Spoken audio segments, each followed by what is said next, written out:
I'm the Black Hart. Welcome to Lessons in Bizarre Magic presentation number 2. We'll be looking at the effect card warp. This is a clever card illusion that was created by magician Jeff Busby and popularised by Roy Walton. I want to demonstrate how the way that you present this can totally change your audience's perception of the effect and their emotional involvement. The object of Bizarre Magic is to take your audience back to a time when they believed in real magic and to give them a feeling that they have witnessed something special. But also, and this is particularly important, to entertain them. We will begin with what I call the conjurer or card magician's presentation.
This was presented as purely a visual trick.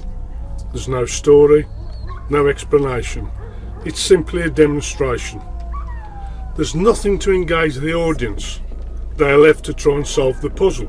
The dramatic effect of the card apparently turning itself half inside out is almost thrown away and left at that. The audience will be well aware that there is some trickery involved, but why should they care? They haven't been engaged. This, I'm afraid to say, is a very lazy way of presenting a magic trick. The performer hasn't had to use any thought or imagination. So, let's move on. The next one comes with a presentation of sorts. This is card warp. 2 cards, red card and a blue card. This card gets folded in half. This card gets folded in half. This is our time machine. This is our time traveler. We have a little tunnel for the cards to slide through. If we turn the whole thing inside out, we activate our time machine. Our 8 of Hearts is now going to travel through the time machine and back in time. Back to when it was folded with the back on the outside. There he is. I'll leave it open up so you can see he really has traveled back in time. Bring it back to the future, back to the present. One more time, back through the time machine. Until he once again has his face on the outside. There it is. Now, it would be impossible to show it inside out and right side in at the same time, wouldn't it? Not for us. A little twist. There he is. Half inside out, half right side in, trapped in time.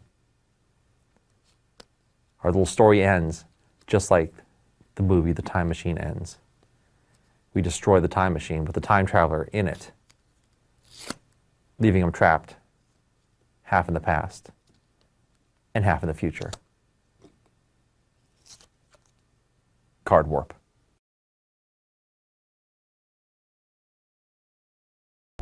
Well, the performers seem to be ad-libbing. The performance began with, I do this, then I do that. And suddenly it became a time machine. Now that's an idea that could have worked with a lot more thought. But the audience will be thinking, why is it a time machine? And waiting for the story. But it never really comes. There's no logic or reason given for any of the moves. Once again, it becomes a mere puzzle without any emotional engagement. Our next presentation comes from one of the greatest masters of our genre, the late Eugene Burger, a truly philosophical, magical thinker. Indeed, Eugene's book Spirit Theatre was the inspiration for my own bizarre magical journey and led to the haunted house nights that I produced for many years. Just watch and listen to a real master who has deeply thought about his presentation. He has looked for reasons and logic for every move and matched the words of his story perfectly to his actions. You're immediately engaged and interested.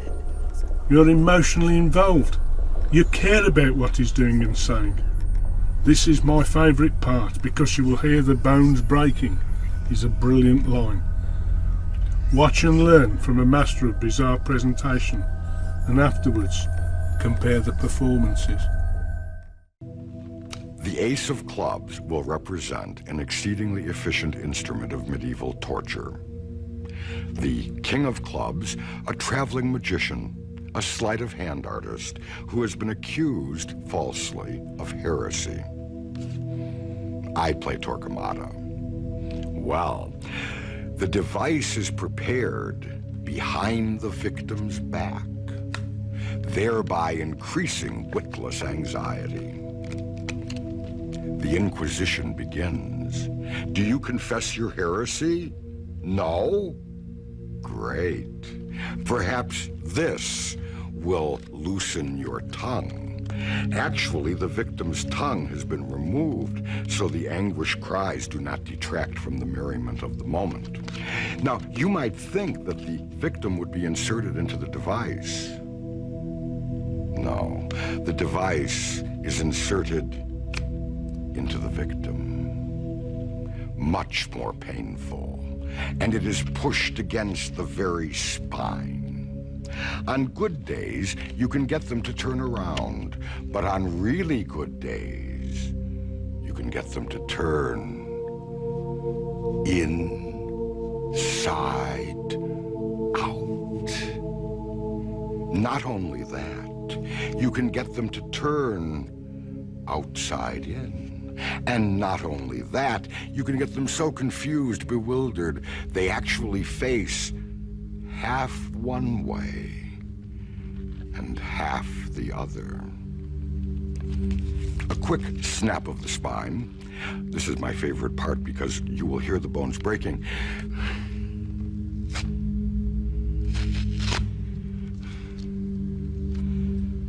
Half of the card is facing in. The other half is facing out. And that's how they searched for truth in the Middle Ages. Eugene Burger presenting the Inquisition, his version of card warp. What a difference, I'm sure you'll agree.